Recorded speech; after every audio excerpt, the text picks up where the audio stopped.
제가 팔체질학을 공부하면서 굉장히 아쉬웠습니다. 왜? 권도원 선생님이 좀 직접 책을 쓴 게 없었을까? 왜 이게 안 나올까? 보니까 후학들이 그냥 책을 나름대로 연구를 해가지고 냈단 말이에요. 그래서 상당히 의문이 많았었는데, 권도원 선생님을 직접 만나 뵙고 의문이 풀렸습니다. 그 다음에 공부하는 과정에서, 사상체질 학계의 내부의 움직임, 동향에 서 알 수가 있었습니다. 하여튼 권도원 선생님은 여러 가지 이유로 나타나지 않습니다. 그러나 가장 근본적인 건 뭐였겠습니까? 결국은 사상의학보급회를 그러니까 1945년대 이현재가 설립을 했는데 그때 이제 부회장으로 들어갔습니까? 57년대 들어갔잖아요. 이때 들어가면서 결국은 주도권은 여기서 가지고 있었어요. 여기는 기존에 이제 사상체질의 여러 가지 연구하는 이제 학파들이 있고 그러기 때문에. 근데 이분들이 또 이제 같이 합류를 해가지고 같이 이제 회의를 꾸려갔었죠.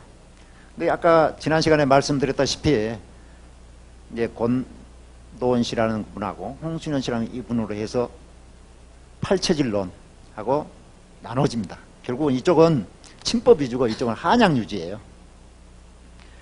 한양 유주는 이제 다시 이제 권도원 씨가 이쪽 나오면서 이름을 바꿉니다. 명칭을 사상의학회에서 대한사상의학회로 해가지고 1970년대.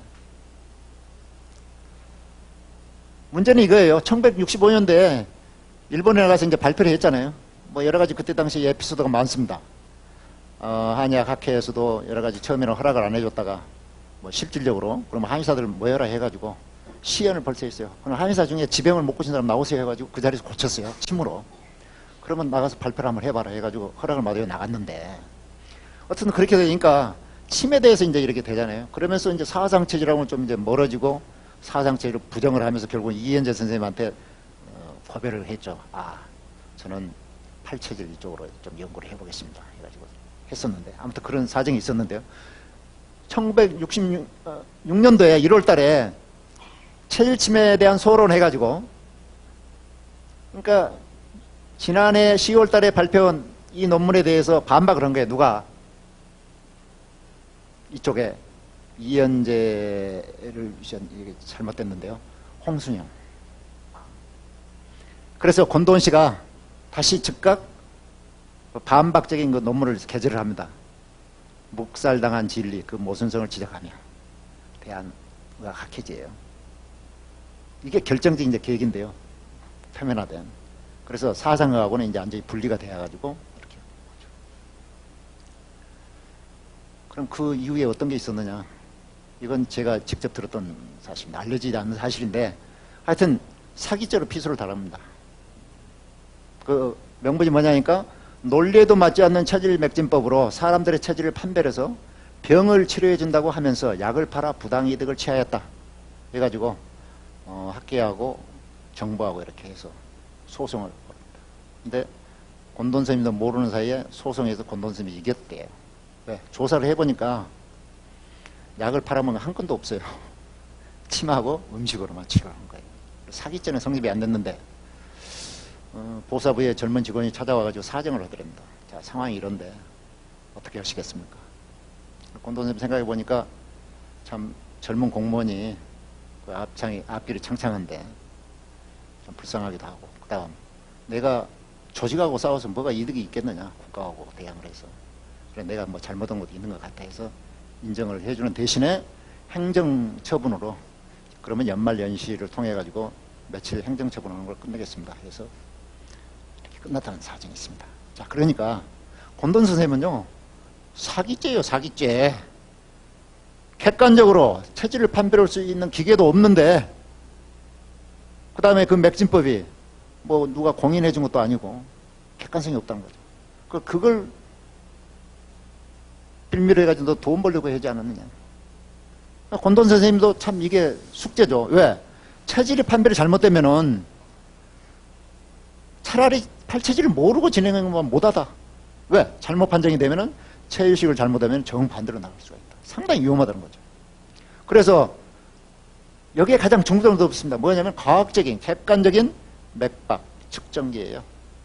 그래도 사제를 털어가지고 카이스트하고 같이 연구도 했고 미국, 독일을 비롯해서 쭉 수많은 연구를 했습니다. 그런데 권도원 선생님이 받는 그 맥진법에서 나온 팔체질 분류 그냥 그거하고 안 맞아 떨어지는 거예요. 적어도 99% 이상이 뭐가 나와야 되는데 프로테이가 떨어지는 거예요. 특허 출원까지 많이 했습니다.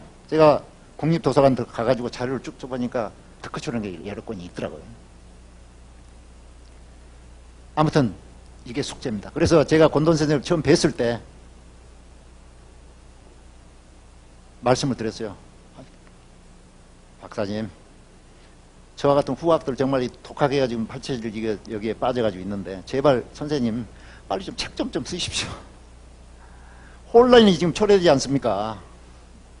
그랬더니 자초지종을 이야기하는 거예요. 내가 할 사명이 있는데 죽기 전에 이걸 먼저 해야 된다. 이게 먼저지. 지금 만약에 이게 제대로 되지 않는 가운데 자기가 세상에 나오면은 평지풍파 일으킨다. 양의학계는 양의학이고 한의학계는 한의학계. 자, 그런 게 있거든요. 또 한 가지요. 후학설을 양성하네요. 공식적으로 제자가 없습니다. 될 뻔했어요. 누가? 김용옥 박사가. 자, 그래서 인간적인 배신감은 실망인데요. 이명복 박사, 여러분 잘 아시잖아요. 서울대학교 해부학과 교수 하면서 자기의 고질병을 정년퇴임할 무렵에 다른 데는 못 고치고 권돈 선생님을 찾아갔어요. 한의원에. 그래서 치막만 맞고 골증 소화기병을 고쳤어요. 여기서 이제 딱 자기가 피를 꽂힌 겁니다. 팔체질하게. 그래서 팔상체질이라 해가지고 팔상체질로 바꿔가지고 여러 책도 내고 뭐 그분이 원래 유명하니까 미국에서도 뭐 활동을 하고 그래서 팔상체질인지 팔체질인지 이제 다른 사람 모를 정도로 그렇게 됐습니다. 마치 이명복 박사가 팔체질을 창시한 것처럼 그렇게 착각을 할 정도로요. 나중에 돌아가시기 전에 이명복 박사가 전화를 하신 것 같습니다. 권도원 박사님한테. 아, 제가 잘못됐습니다. 직접 찾아뵙고 사과를 드리겠습니다. 했는데 때를 놓치고 돌아가셨대요. 그런 게 있을 거예요. 김용옥 박사는 고질적인 그 대학교 시절에 그게 있었습니다. 류마티스 관절염. 김용옥 박사님의 집안은 전부 다 양의학 집안이잖아요. 뭐예요?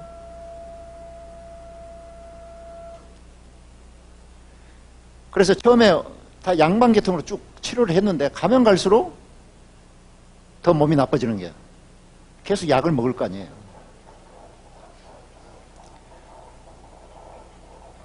그 약을 먹으니까 몸이 불불 끓잖아요.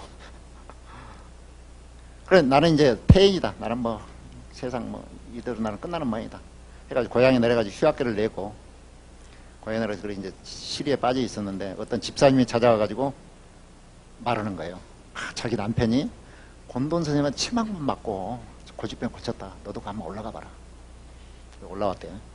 사실은 알고 보니까 김용옥 박사님 부친이 또 권돈 박사님 찾아와가지고 부탁을 했더라고요. 내 아들 좀 고쳐주라고.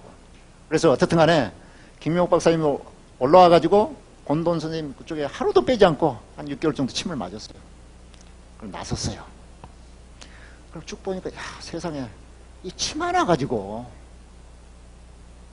쭉 보니까 정말 고지식하게 연구를 해가지고 그 임상자료를 가지고 전부 다 수치화를 해서 침법을 만들어냈다 이거지. 여기서 야 동양의학의 새로운 뭐가 보이는 것 같다. 내가 지금 연구를 좀 해봐야 되겠다는 그런 걸 느꼈답니다. 그래서 결국은 한약을 연구하기 위해서 동양 철학을 먼저 공부한 거예요. 그래서 결국은 뭐 대만에 가서 일본에 가서 박사학위도 받고 하버드대에 가서 박사학위 받고 그랬잖아요. 하버드대학교 박사학위 받은 순간에 하버드에 잡았대요. 개공교수 남아라. 동양 철학에도 강의를 해다고 했더니 저는 한국에 돌아와서 먼저 할 일이 있습니다. 나중에 기회를 주시면 좋겠습니다 하면서 돌아오셨대요. 돌아와가지고 이제 권도원 박사는 공항에서 막바로 찾아가가지고 이제 엎드려 절하고 침을 좀 배웠어요. 그렇게 했는데 결국은 동양의학은 뭡니까? 기철학이잖아요. 오온역기. 물론 김용욱 선생님도 뭐예요? 박사님도 독실한 기독교 신자라고 그럽니다. 그런데 근본적으로 신학적인 차원에서 좀 문제가 있습니다. 여러분들 나중에 활이라는 게 나올 텐데요. 거기서 관점이 틀려집니다. 그러면서 아, 김 박사 너하고 나하고는 길이 틀린 것 같다. 그래서 그런 사연이 있다고 합니다. 어쨌든 이런 것들 사기죄라든가 그 다음에 이런 인간적인 배신감 쫓겨가지고 절대 나타나지 않습니다. 근데 최근에 한국민족의학신문에 이런 기사가 나왔어요. 원래 제가 자기가 그 팔체질에 대해서 체질학 이렇게 창시를 해가지고 이렇게 하고 있는데 이 체질론이 관련해가지고 자기는 나타나지 않고 지금 아직 덜 끝났다. 그런데 서대전역에서 모 한의사가 나와가지고 공개 강의를 했다. 침법에 대해서 체질침. 근데 그것도 자기 임상자를 몰래 비합법적인 수단으로 빼내가지고 몰래 했다. 이건 팔체질의학의 근본 정신을 잘 모를 뿐더러 팔체질을 모르는 처사일 뿐만 아니라 그러한 처방으로 이 체질이라는 게 있는데 그걸 다른 사람한테 적용해가지고 큰 부작용이 나올 수도 있는데 조금만 기다리지 왜 그렇게 불법으로 그렇게 하느냐 해가지고 경고를 줬습니다. 이게 언제냐? 2013년도 3월 7일 올해입니다. 그래서 이 권도원 선생님은 자기가 나서가지고 절대 팔체질을 더 뭐 알리거나 그런 거 없습니다. 지금 이분도 계속 뭐예요? 암치료법. 이게 이제 완료가 된다는 거. 완료가 돼야 되는데 그 직전이라고 하는 거예요, 지금. 어떤 기회에 권도원 선생님 자체가 자신 스스로 말씀하셨습니다. 자기도 놀랄 정도로 정말 무시무시한 어마어마한 그게 있다. 아직 때가 있기 때문에 밝히지는 못한다 그랬습니다. 아무튼 이러한 지금까지 100만 명 이상 150만 명의 임상 경험이 누적되어 가지고 그 치료 경험이 있는 그 다음에 특히 체질식으로 병을 고쳤는데 여러분들 이러한 원리를 알아가지고 가정에서 질병에서 해방되는 여러분들이 되시길 바랍니다.